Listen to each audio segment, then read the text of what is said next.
Es tiempo de dar la bienvenida a la asambleísta Jimena Peña. Ella es precandidata a la presidencia de la República por Alianza País. Asambleísta, buenos días desde la matriz de Televicentro. Les saluda Roberto Álvarez Vandenberg. Que tenga un buen día, asambleísta. ¿Cómo estamos? Muy buenos días, Roberto. Un cordial saludo a todos los ciudadanos y ciudadanas que nos ven a través de esta señal. Muchísimas gracias, asambleísta. Con 13 años de gobierno, ¿cómo llega Alianza País a este nuevo proceso electoral? Llega, Roberto, obviamente con una historia que tiene muchos aciertos, también varios errores, pero sobre todo con un movimiento que intenta renovarse e intenta fortalecerse con nuevos cuadros basados en los mismos principios e ideales, por supuesto, que los motivaron, que son los de buscar mejores condiciones, sobre todo para las grandes mayorías. En este momento creo que Alianza País tiene una trayectoria, insisto, que le ha servido también a través de un ejercicio de autocrítica para reinventarse, para, insisto, aprender de lo bueno, fortalecer lo bueno, rechazar lo malo también y sobre todo proyectarnos mucha esperanza porque estamos convencidos que todavía tenemos muchas cosas que ofrecer a los ciudadanos y ciudadanas. ¿En qué línea está usted? ¿En la línea del morenismo o en la línea del correísmo? Asambleísta, no creo que me escuchó bien la pregunta, le indicaba que hay que consultarle. ¿En qué línea está usted? ¿En la del morenismo o del correísmo? Tengo problemas de audio, no le escucho, Roberto. Tiene problemas de audio, no sé si el retorno Sí. de... Sí, ahora sí me escucha bien. Bien, le repito, la consulta era, ¿en qué línea está usted? ¿La del morenismo o del correísmo? Mire, Jimena Peña y Patricio Barriga son candidatos de Alianza País, que es una organización política que en este momento realmente le hace una apuesta hacia el futuro de los ecuatorianos. Nosotros, si bien fuimos los que llevamos al presidente Moreno a donde se encuentra en este momento, lastimosamente el presidente Moreno ha tenido que gobernar con otros grupos políticos y ha gobernado y ha tomado decisiones al margen de su organización. Nosotros, en un acto de responsabilidad, hemos generado gobernabilidad, por ejemplo, dentro de la Asamblea Nacional, debatiendo, construyendo leyes, Roberto, en base a nuestras convicciones, en base a nuestros ideales. Pero en este momento es importante decirlo, y ya lo hemos dicho en varios espacios, Alianza País no es el movimiento oficialista, nosotros representamos a las bases a través de un proceso democrático que eligieron las candidaturas o las precandidaturas de Jimena Peña y Patricio Barriga. Muy bien, establecido esto, asambleísta Peña y precandidata a la presidencia, vamos con algunas de las propuestas que la ciudadanía sin duda quiere saber. Algunas de las consultas, pues en lo económico, en una eventual llegada suya a la presidencia, ¿mantendría los acuerdos con el Fondo Monetario Internacional? Roberto, entiendo que este gobierno ha llegado a ciertos acuerdos con el Fondo Monetario Internacional. Creo que cualquier candidato o candidata que llegue a la presidencia tendrá que revisar esos acuerdos. Por supuesto que el país requiere financiamiento, requiere recursos nuevos para enfrentar todo lo que tiene que enfrentar en un momento económico que es crítico no solamente para el Ecuador, sino para el mundo entero. Sin embargo, en este sentido de llegar a Carondelet, tendremos que revisar en efecto esos acuerdos para garantizar que los mismos se hayan desarrollado pensando en los intereses de las grandes mayorías del país. Entendemos que el Fondo Monetario es una fuente de financiamiento con bajas tasas de intereses, eso no lo pueden negar. Probablemente no podamos obtener mejores tasas en el mercado. Sin embargo, también es importante analizar cuáles son los compromisos a los que hemos llegado. Se ha hablado, Roberto, de que llegarán 6.500 millones de dólares. Es importante que se precise cuánto va a llegar este año. Según se nos ha dicho en una reunión que hemos tenido con el Fondo Monetario Internacional, llegarían en este año 4.000 millones de dólares. Sería de ver cuándo van a venir y sobre todo, Roberto, cómo el gobierno va a usar estos recursos. Eso es fundamental, porque si esos recursos van a ir, por ejemplo, al servicio de deuda, poco o nada le estamos haciendo en este momento a las grandes mayorías que tienen problemas neurálgicos en este momento. El día de ayer tenía una reunión con un grupo de artesanos y se quejaban, en efecto, de que los fondos de reactivación económica no están llegando a los artesanos, a los pequeños emprendedores, están llegando a la mediana y gran empresa. Si es que seguimos con esa visión de reactivación económica, realmente no vamos a solucionar el problema. Lo que requerimos es entonces una reactivación que se enfoque al sector de la economía popular y solidaria, al sector artesanal, que aunque ha sido olvidado por los gobiernos de turno, representan alrededor del 64% del empleo, de acuerdo a datos de 2018.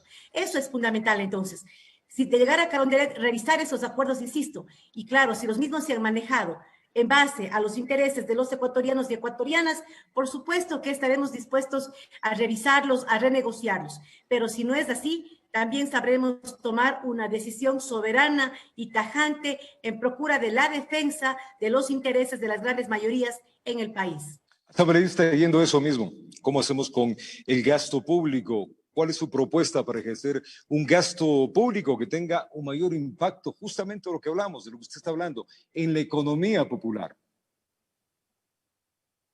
Mire, en este momento tenemos que recordar que ya el gobierno ha realizado varios recortes precisamente en el personal del servicio público. En estos momentos, realmente los mismos organismos internacionales están recomendando evitar bruscos recortes fiscales. ¿Por qué? Porque en este momento, cuando tenemos un sector privado deprimido, si en efecto el gobierno continúa con esta iniciativa de seguir desempleando gente del sector público, la aceleración de la economía va a ser todavía mucho más lenta. En este sentido, creemos que es fundamental revisar ya lo que se ha hecho y sobre todo, Roberto, si es que hay que apretar en efecto el sector público, que no sea ni en salud ni en educación.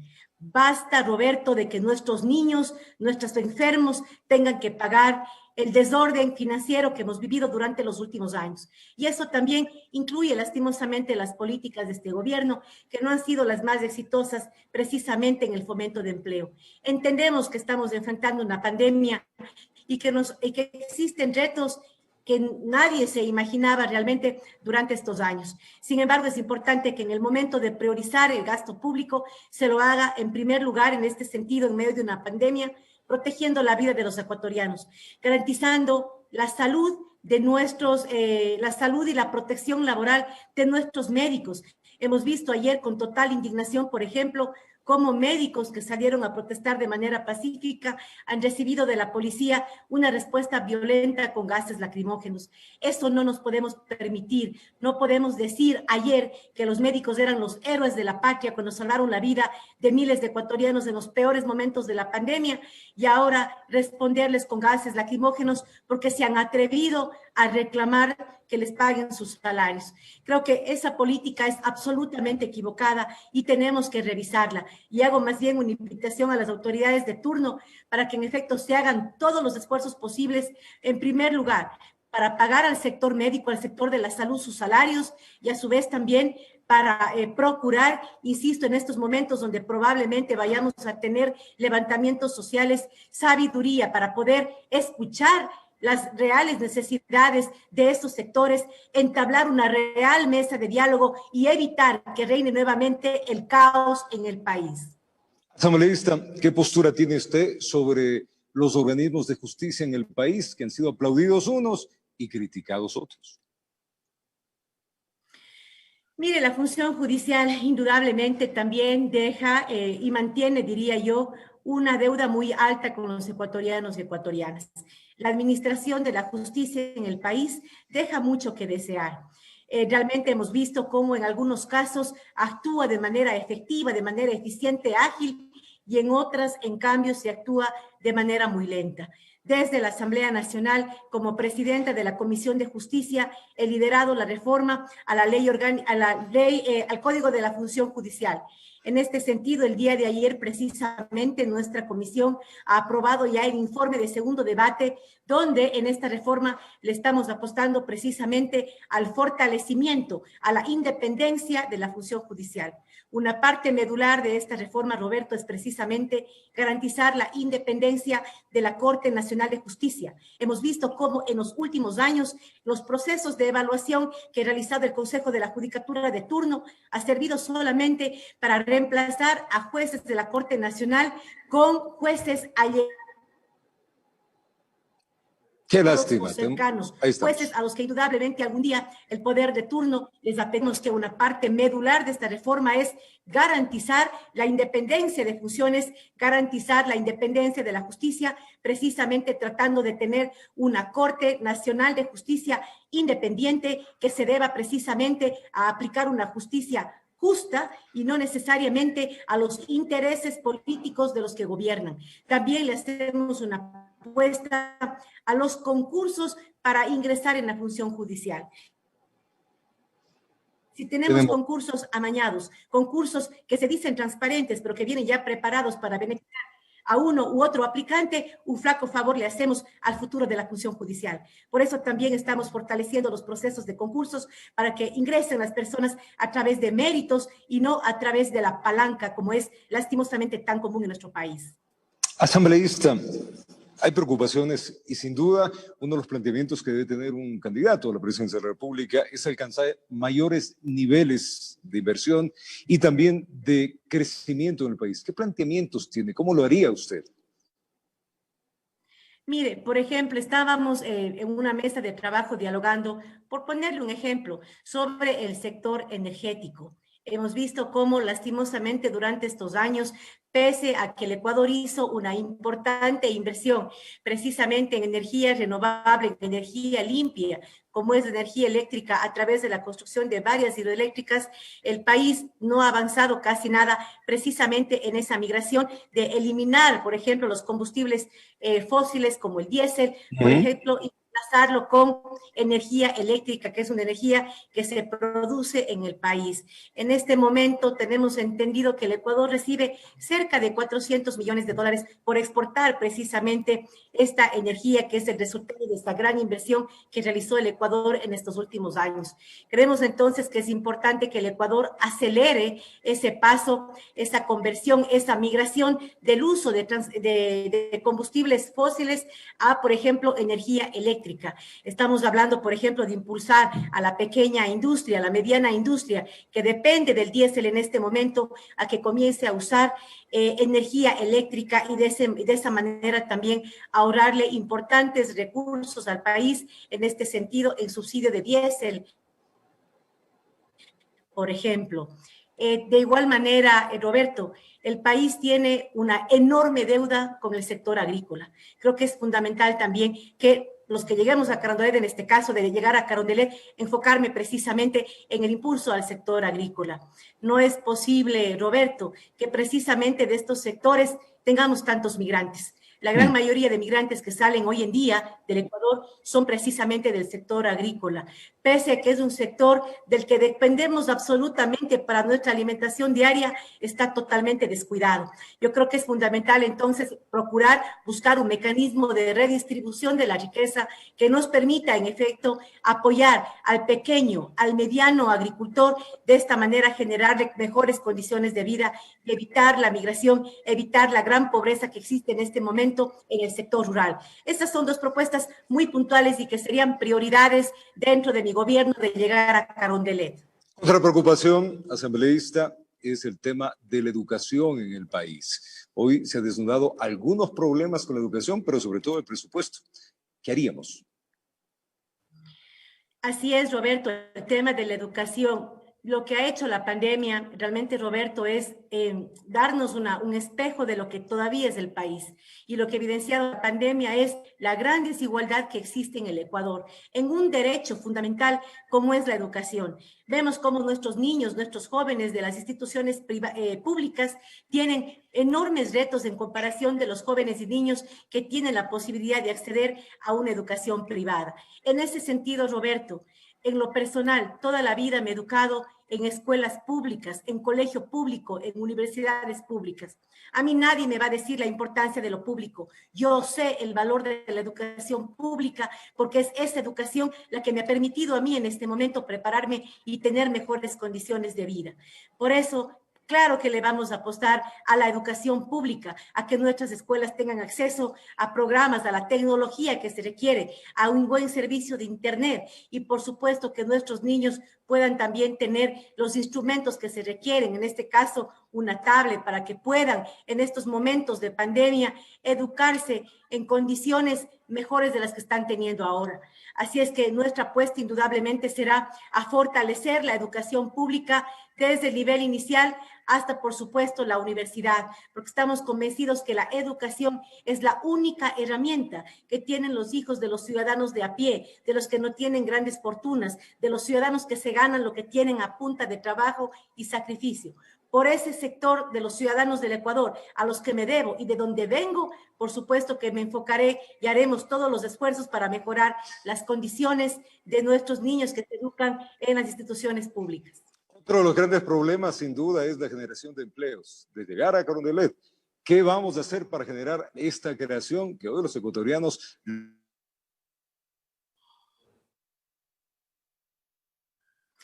Indudablemente, como le dije, es fundamental que esta reactivación económica venga desde abajo hacia arriba, impulsando el sector de la economía popular y solidaria. Insisto, y voy a hacer nuevamente, voy a recalcar en la reunión que tuve ayer con estos hermanos del sector artesanal.